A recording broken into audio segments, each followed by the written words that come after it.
Hey everyone, welcome to my channel. Today also I'm ready to have an interesting session with you. Earlier I did triangles, theorems related to triangles and theorem related to parallelograms. Today I'm gonna start a new lesson. That means theorems related to chords of a circle. Before everything, as usual, I like to remind you, please subscribe, click on the bell icon, like and share my videos. Then only you will get my new videos. Okay, let's jump into lesson. Okay, before everything, we have to know what are these terms, right? In a circle. Under the topic of chords of a circle, we have to know what is a circumference, diameter, radius, chord, what are those. If we take circumference means this line, the outer line of this circle. It's called the circumference. Diameter means the largest chord. Chord means the line which is going through this midpoint. Then center is the midpoint of the circle. And radius is the line drawn from the midpoint to the circumference. And chord means any line which joins the points on the circle. Okay, now let's go to the theorem. The straight line joining the center of the circle to the midpoint of a chord is perpendicular to the chord.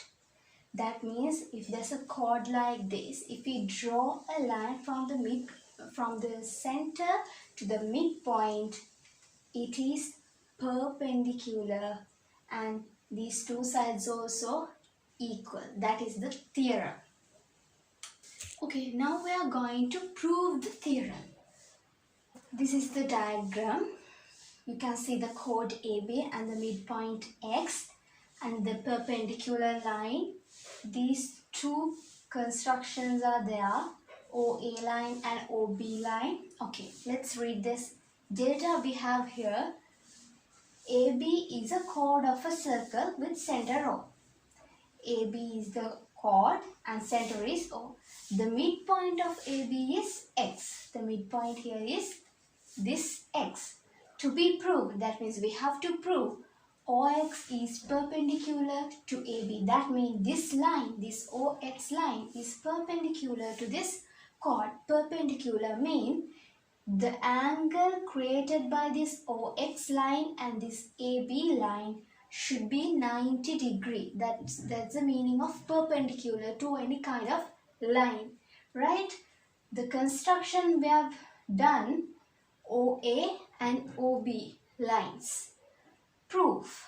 In the triangle OXA and OXB, that means this angle and this angle, OAX and OXB, right? AO equals OB. What is the reason? Radius of the same circle. Radius are equal.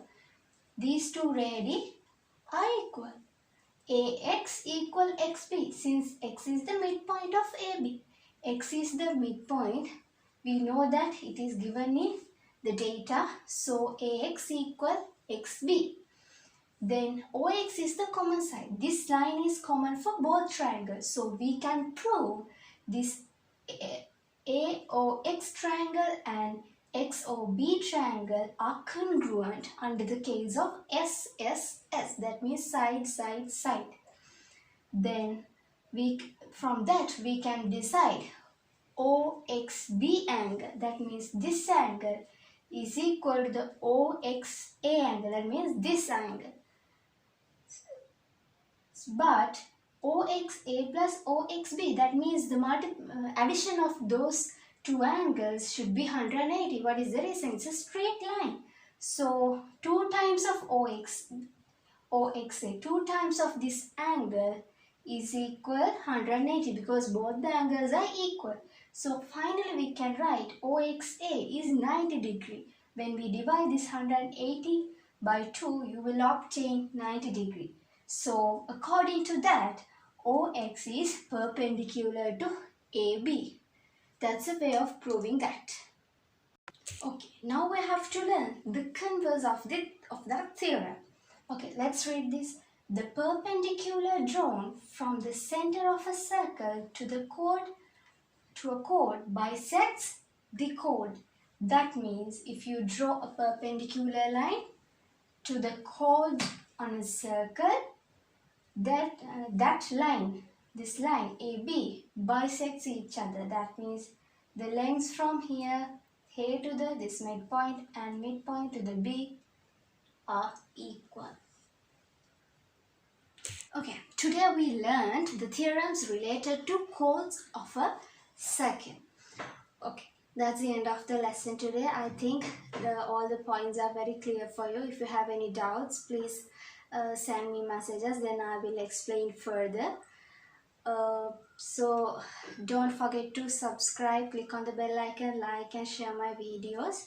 Then only you will get my new videos. So let's meet with another interesting video. Goodbye.